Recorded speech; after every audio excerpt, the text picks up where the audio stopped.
Hi guys, Chris here and welcome to this week's self-drive tour through the ancient Daintree National Park with some hiking, beaches and checking out one of the famous crocodile tours. Essentially, we left Port Douglas first thing in the morning, started touring at the Mossman Gorge, drove up through the first part of the Daintree National Park and stopped off for our crocodile tour, used the ferry to cross the Daintree River, and exploring more of the Daintree National Park, then finally making it into Cape Tribulation. All this was completed in one day, so stay tuned to see what we got up to and help plan your visit. The Mossman Gorge was our first stop for the day and only 20 minutes from Port Douglas. This is a different section from what I featured a few weeks ago with the river drifting, and I'll pop a link to that video in the description below. They have an interesting setup here with a free public bus service to drive you in and out of Mossman Gorge, but you can drive yourself in as long as it's not in the normal business hours. I think this is around 7:30 a.m. to 6 p.m. and there's a boom gate to stop you from getting in. We were actually really early, so the boom gates were up and we drove straight through. We were only stopping off for 30 minutes to an hour, but there is a few hikes and boardwalks around here that you can complete if you have the time, along with various lookout points to the gorge,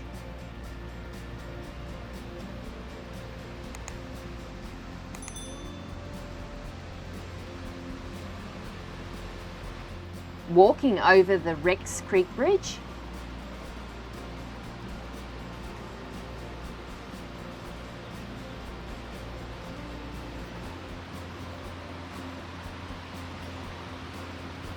or maybe even spending some time in the swimming areas.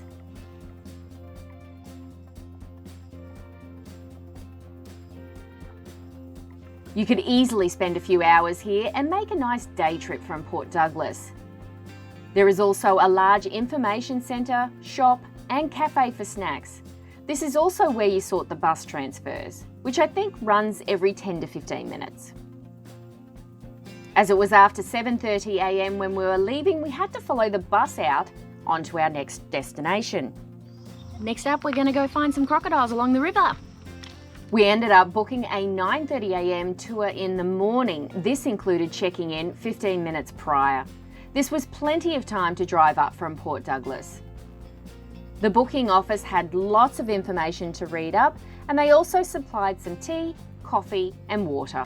This kept you entertained while you're waiting for the rest of the people who booked to come. There wasn't too many people that booked direct like us, but there was 2 other bus tours that tagged along on our boat. I think there were about 40 people on our boat in the end. Then it was just a quick 5-minute walk along the boardwalk to the river and find a seat on the boat. This was the Daintree River, fresh water and perfect conditions for the crocodiles. Although the day was looking a little overcast and the crocs are more likely to be seen basking in the sun. I also heard that it's much better at low tide when there are more banks and stuff for the crocs to lie on, so you might want to consider that when booking your tour. The boats are somewhat comfortable with plastic seating for 2 on each side. Conveniently shaded though from the sun or if it happens to be raining. I would recommend bringing a high zoom lens though. Some phones just don't cut it with that digital zoom, and that's all we had today. The actual tour was 1 hour on the water and cost about $30 per adult ticket. The guide did a running commentary the whole time to talk about the Daintree River, their plants, animals, the conditions, and obviously about the crocodiles. He also gets you to keep an eye out for the crocs too.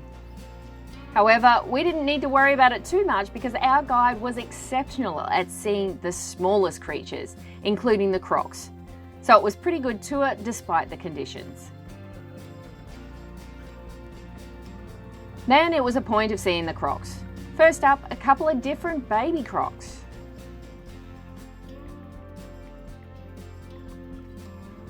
And some bigger ones too. They were very still and trying their best to regulate their body temp to stay warm. The waters are very murky, which are the perfect conditions for the crocodiles to hide from their prey. This also means you shouldn't enter any waters in North Queensland without knowing if it has crocodiles. But normally there will be warning signs. There is definitely no swimming here. The Daintree River is about 140 kilometres in length and one of the longest rivers on the east coast of Australia. There's about 70 adult crocs living here alone, which can be anything from 3.5 metres to 5 metres in size. They are very territorial, so you won't find them in packs. If you're lucky, you might even see some snakes hiding in the trees like this one. How the guys spotted this is beyond me. After the tour finished, we proceeded up the road to the ferry transfers. In order for us to continue up the coastal route and go through the rest of the Daintree National Park, we need to do a ferry crossing. It only takes about 5 minutes. We're only going the one way because we're actually doing the inland route on the way back. So it's $26 to cross over and only takes about 5 minutes. This is a first in, best dressed scenario and you simply line up and queue ready to board. Depending how busy it is, you could be waiting for the ferry to transfer a couple of times. Lucky for us, we only waited about 10 minutes.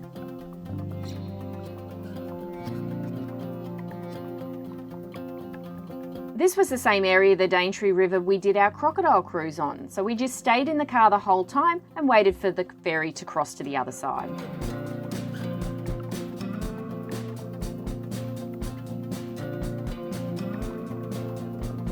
Now this is the main Daintree area to visit, located in tropical North Queensland, and it is easy enough to visit in a standard two-wheel drive vehicle.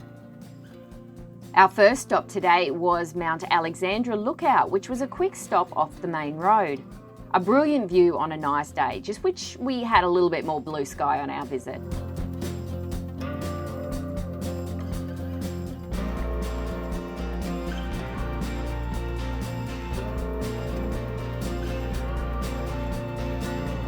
As you keep travelling on, expect lots of winding roads surrounded by dense, thick rainforest.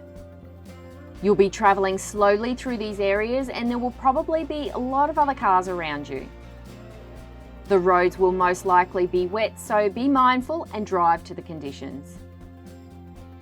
Above all, appreciate where you are and how amazing nature can be, creating such beautiful scenes for you to enjoy. While you're driving or walking around, it's very likely you'll see lots of wild animals and maybe even the elusive cassowary. These unusual creatures can reach up to 2 meters tall, weighing 60 kilos, and there's only about 4,000 of them left in the wild. Apart from that, you could see lots of different birds, lizards, butterflies, possums, crocodiles, kangaroos, and maybe even some frogs. There is a pretty big information or discovery centre located here, with a large car park, small cafe, souvenir shop, and where you'll pick up any pamphlets or info about the hikes or things to do in the area. Out the back they have a treetop walk and canopy tours, which might be a nice addition, but would have taken us a few hours in time and not on the cards for us today.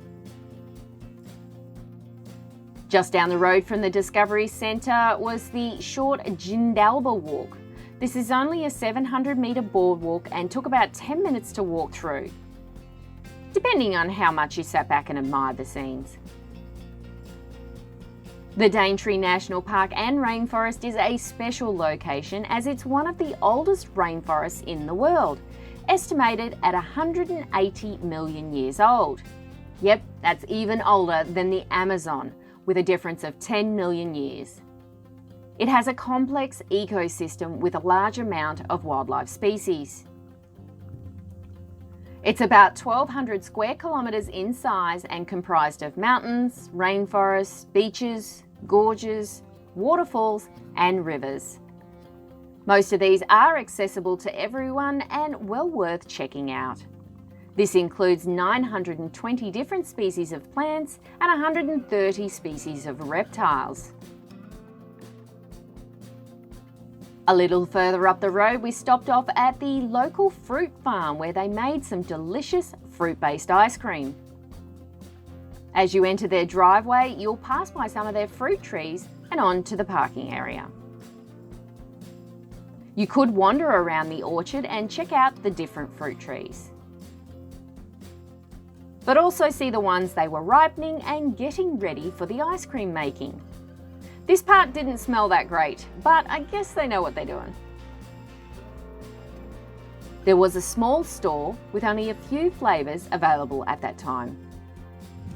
So I really wanted to get the dragon fruit ice cream, but it's not really in season, so I got mango instead, which is pretty good. Next was another quick stop off to Thornton's Beach and a chance for us to get the drone up. This area is the only place in Australia where you can see 2 UNESCO World Heritage listed areas at once. This is the Wet Tropics of Queensland rainforests and the Great Barrier Reef waters. It's a special place where the rainforest meets the ocean. Unfortunately, these waters are not really good for swimming due to stingers and could possibly be crocodiles. But it is a nice place to stop and check it out. Our last hike for the day was the Marja Boardwalk, which is a nice sized car park, mostly boardwalk going over some mangroves. It's about 1.2 kilometre round trip and should take about 20 to 30 minutes.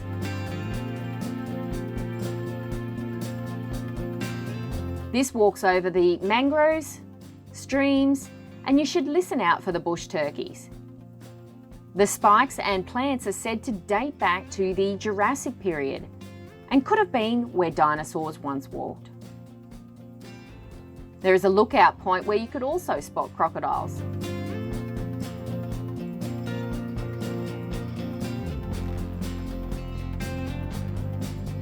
Even in the wet weather, this can be a lovely experience, so don't let that stop you.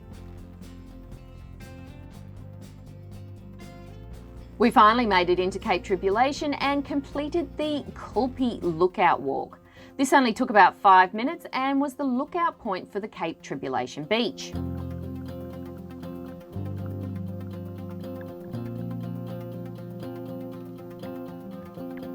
Apart from the lookout, don't forget to check out the beach while you're here in Cape Tribulation. You won't find a lot of people around and the thick rainforest will still be bordering on the beach. There's only about 100 people that live in Cape Tribulation, and these mainly service the tourism industry with the accommodation. Most of these places to stay are within the forest, secluded and very quiet place to crash for the night. PK's Resort is where you'll find the friendly grocer, souvenirs and able to pick up supplies for your onward journey. Are you still looking for things to do in the area? Then click here for my Cairns video released last week. Thanks a bunch for watching, guys, and I will see you for the next one.